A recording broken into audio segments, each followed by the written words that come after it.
Ujian dalam rekayasa kemenangan AC Milan atas Atletico Madrid di Wanda Metropolitano dini hari kemarin. Sebuah umpan silang dari Frank Kessie yang kemudian dikonversi melalui sundulan oleh Junior Mesias menjadi gol. Tak hanya mengantarkan Milan meraih kemenangan krusial, tapi juga membuat Junior Mesias tampil menjadi pahlawan. Tetapi La Gazzetta dello Sport menulis bahwa arsitek yang sebenarnya dari kemenangan itu tak lain adalah Stefano Pioli. Sumber tersebut memberikan beberapa alasan mengapa Pioli pantas mendapatkan apresiasi. Yang pertama adalah karena Pioli segera membuat timnya bangkit usai menelan kekalahan perdana di Liga Italia dari Fiorentina. Dan ia melakukannya tanpa diperkuat sejumlah pemain pilarnya seperti McMahon, Tomori, Calabria, dan Ante Rebic. Kemudian Pioli membuat 4 perubahan yang tepat setelah laga berjalan hampir 1 jam. Masuknya Zlatan Ibrahimovic memberikan kekuatan di lini serang. Begitu pula dengan Timo Bakayoko yang menambah kekuatan di lini tengah. Alessandro Florenzi memberikan energi dan dinamisme di sisi kanan, sementara Junior Mesias seperti yang dibahas sebelumnya kemudian tampil menjadi pahlawan. Pada usia 56 tahun dan dengan lebih dari 700 pertandingan yang telah dijalaninya sebagai manajer, kemenangan atas Atletico Madrid sekaligus menjadi kemenangan pertama Pioli di Liga Champions. Sebuah hasil yang sempurna dari kemampuan taktikalnya membaca permainan. AC Milan akhirnya mendapatkan kemenangan perdana mereka di Liga Champions musim ini usai meraih kemenangan 1-0 atas Atletico. Ini menjadi sebuah kemenangan yang pantas dirayakan setelah penantian selama 2920 hari. Di Wanda Metropolitano, Milan meraih 3 poin yang telah hilang di Liga Champions selama 8 tahun. Di atas segalanya, kemenangan ini membuat Rossoneri memiliki asa untuk tetap bersaing lolos ke babak 16 besar.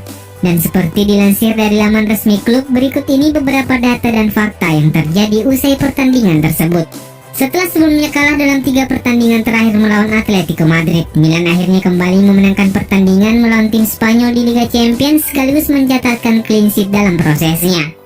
Sebelum AC Milan, tim Italia terakhir yang berhasil memenangkan laga tandang melawan Atletico Madrid di kompetisi Eropa adalah Parma pada gelaran Piala UEFA tahun 1999. Kala itu Il Giloblu berhasil menang 3-1 atas Los Rojiblancos.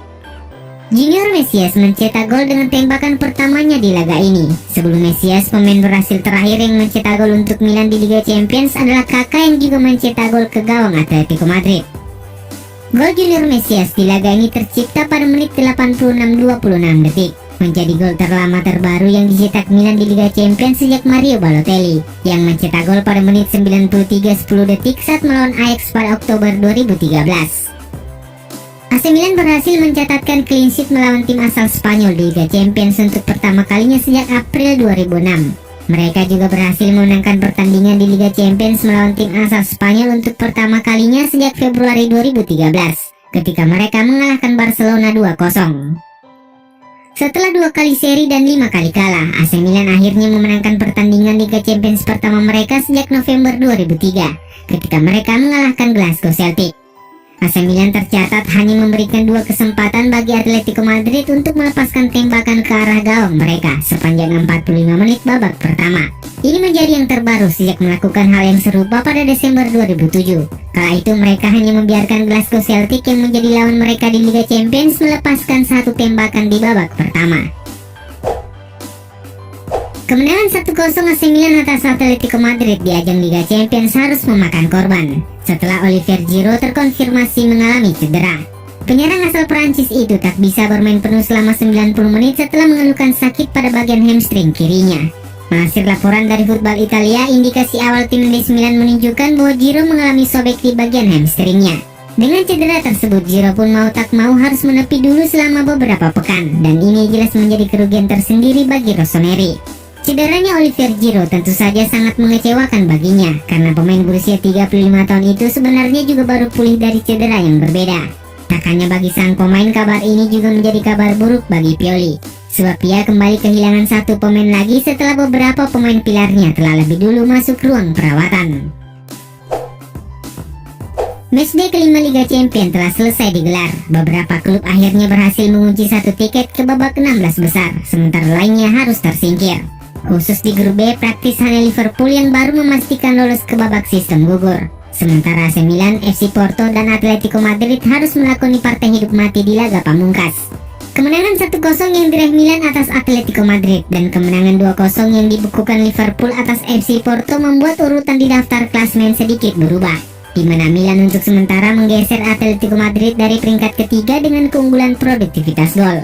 Dengan begitu, AC Milan saat ini masih memiliki peluang untuk lolos ke babak 16 besar meskipun skenario-nya cukup rumit, dan berikut ini hitung-hitungannya.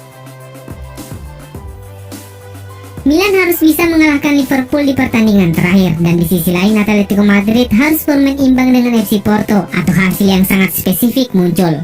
Bila itu terjadi, klasmen akhir akan menjadi hasil yang ideal bagi Rossoneri, karena perbedaan akan jelas terlihat di klasmen akhir di mana Milan memiliki 7 poin, Porto 6 poin, dan Atletico Madrid 5 poin.